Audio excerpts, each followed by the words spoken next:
It's all myths that are going about, and there is no need to be vegetarian if you are suffering from too much of protein intake. You should take to vegetarianism. It's good for you if you have that problem. And in China, people eat so much of, say, fish, so they should take more vegetables with it, not only the fish, because with fish you have phosphorus. Now, do you know about your genes? We have a database of the genes. There are three things: in the carbohydrates, there is phosphorus, and there's nitrogen. Nitrogen is good for your health, for your ascent, for everything. But what happens? People eat too much of proteins and fish and all that, then they create more phosphorus. They become very right-sided. Their eyes are spoilt, and the whole balance is lost. You follow the point?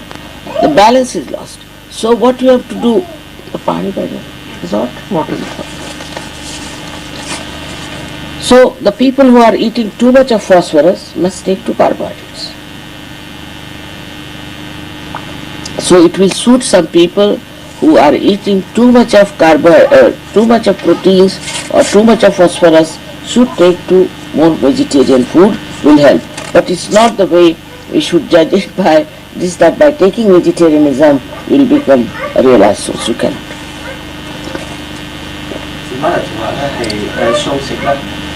Some people it will improve meditation, with some people it will not. For example, me, I can't take vegetarian food for more than 2 days. I get diarrhea. Parasympathetic.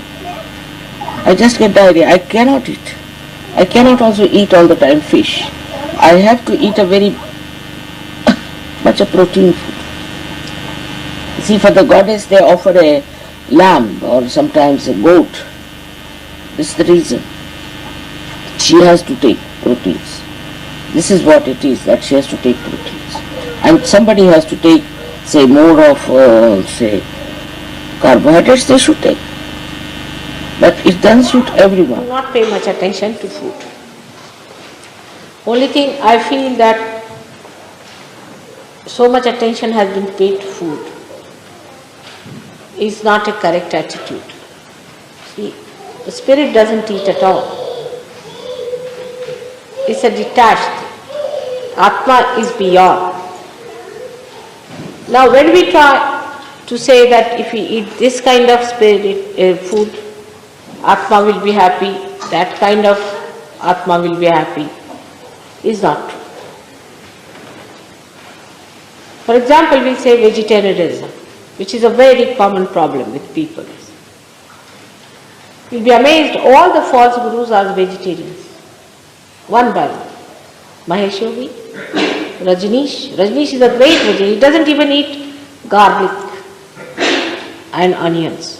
This Mahesh Yogi's disciples, if you show them a garlic, they'll jump 100 times. They are afraid of the garlic. Can you imagine? But I don't say that you eat meat. That's not the point. But those people, whatever they require, they should eat. But don't eat meats of animals which are bigger than you. Now what happens? How the evolution in the animals take place? Nobody has put attention to that. Supposing there are many chickens, you say, I'm not going to give realization to chickens, am I? Or to bugs, am I going to give realization, or to mosquitoes? So our attention is on these, not on the higher level of life. When we think of food, that we must save chickens. Actually nothing dies. As Krishna himself has said, nothing dies. Alright? And that's how some people denied Krishna, because he had a samhara shakti, he used to kill. And killing is so important in evolution. Otherwise, if you don't kill these Rakshasas, are you going to adore them? What are you to do with them? They have to be killed, they have to be thrown out. In the evolutionary process also, so many things have to die out for the real thing to come up. Say this flower has to die to become the fruit, alright? And there is no hinsa in it. The word hinsa is so much misinterpreted that people are satisfied if they do not eat meat. It's not true. For some people it is essential they must eat meat. Now, as you know, Sahaja Yoga works on the power of Shakti. And the Devi not only killed Rakshasas but she ate them. And she drank the blood of these Rakshasas, as you know, Raktabijas. So how can she be vegetarian? Just tell. What reason? Alright? Because we are conditioned that way, we think. But actually what happens in the evolutionary process, when a person say eats chicken, not person, we should say a higher animal, eats a lower animal, then it passes through the circle and achieves a higher life. It's absolutely, this is how evolution takes place. Of course, we can give realization to human beings, so we need not worry about that. That's a different point. But if you eat chicken, you definitely give it a higher life. But not the animals which are bigger than smaller animals. If you eat, it's not going to be harmed by that, no doubt. But you may be harmed. For example, if you eat mosquitoes, you will be harmed. Now, in countries where there is not even any vegetable or anything, they have not seen green leaves, like Greenland. Now, the name is Greenland, they have never seen green color. Are they sinners that they can't live without eating meat? How can God be so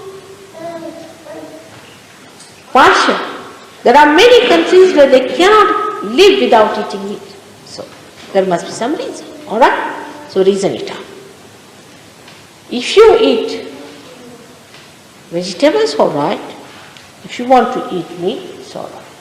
But again, for a Sahaja Yogi, what we decide is not on what you like, but what is good for you. For example, for Western people, it is better that they don't eat much meat now, because I think they and their fathers have eaten all that. Eat less. They should have more carbohydrates, while vegetarians should take more proteins. If they do not like meat, they should take to other proteins, because proteins are very important. If you do not take proteins in life, people suffer.